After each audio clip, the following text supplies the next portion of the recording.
Cooking in general can be pretty challenging, and if you're cooking without a recipe, it can be downright daunting. Not knowing which ingredients to use, which techniques to employ, things like that, it can lead to a full-on shutdown in the kitchen.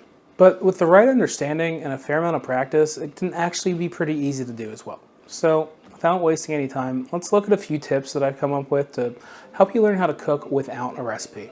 Step 1. Cook with a recipe. I know this kind of sounds counterproductive, but you gotta learn how to walk before you can run. Figure out a few things you want to learn how to cook and find recipes for them, whether it be online or through cookbooks or whatever else you look up. Learn how to cook those things. Learn how to memorize those things. Cook them enough that you feel comfortable just whipping them up whenever you can. Eventually you'll reach a point with those dishes that you won't even need a list when you go shopping when you want to make the dish. You just know what to grab. Step 2. Cook lots of different things. The more dishes you cook, the more ingredients you try out, the more recipes you try, things like that, the more you're going to start seeing how different things start playing together, how different ingredients come together and make dishes, how flavors work. These are the seeds that you'll sow to develop your instinct as a cook. Step 3. Cook frequently. Cooking, like any skill, takes practice. The more you do it, the more you'll understand it, the better you'll get at it. The more pastas you make, the more soups you make, the more anything you make. The more you do it, the more you're going to start understanding the little intricacies that go into those and what makes them work, and you'll be able to pull those out and apply them to your own dishes. Step 4, use the Flavor Bible. Every single chef that I know owns this book.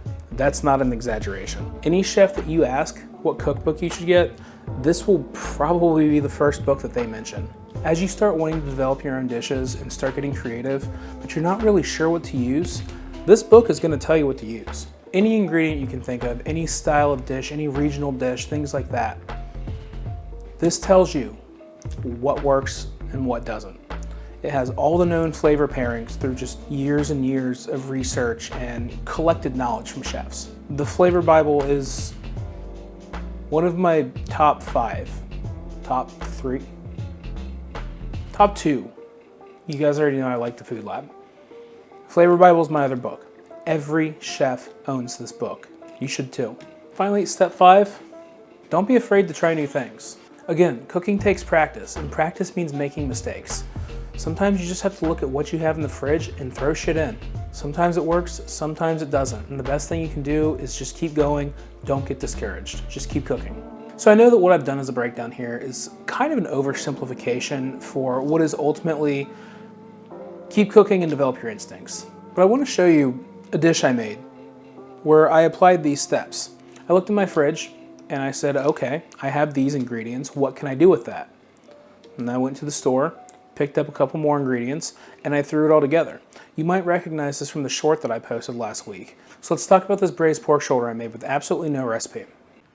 Okay, so it's been like 2 weeks. I'm on a different microphone and I'm not wearing pants. So if I sound different, that's why.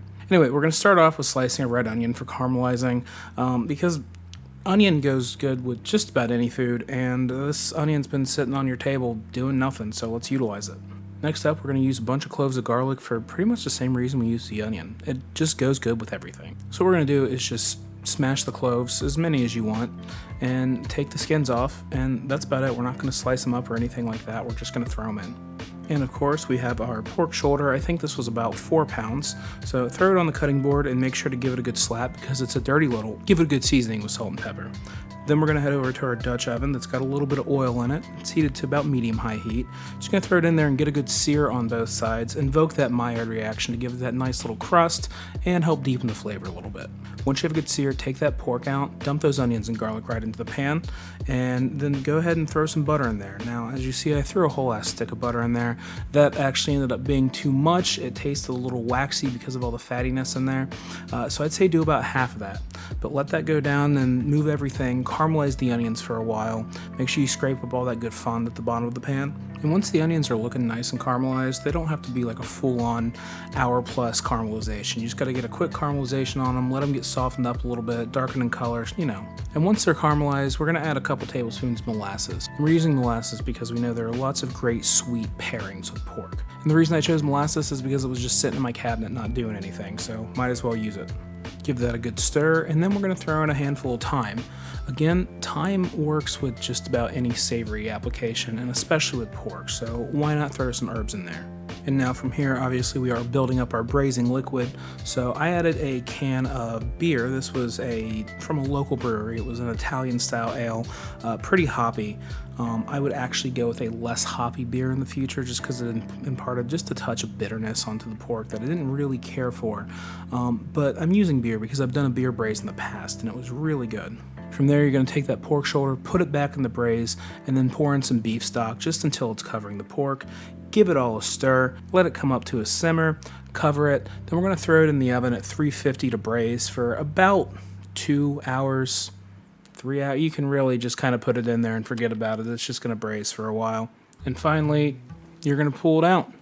Now, what I didn't show was the braising liquid. Obviously, that day, you can just take that braising liquid, put it right over the pork, and eat it like that. I was eating it over rice because I didn't really feel like going crazy with everything. I was also sick when I did this. But what I did end up doing is, for my leftovers, I actually strained out the braise completely. What you have left over from there, once you squeeze out all those flavors into that braising liquid from, you know, your herbs and your garlic and onions and everything like that, you have just actual fucking liquid gold, and it tastes good with everything. And what I would do with that is I would just reheat the pork in the braising liquid. You can make sandwiches, put it over whatever you feel like.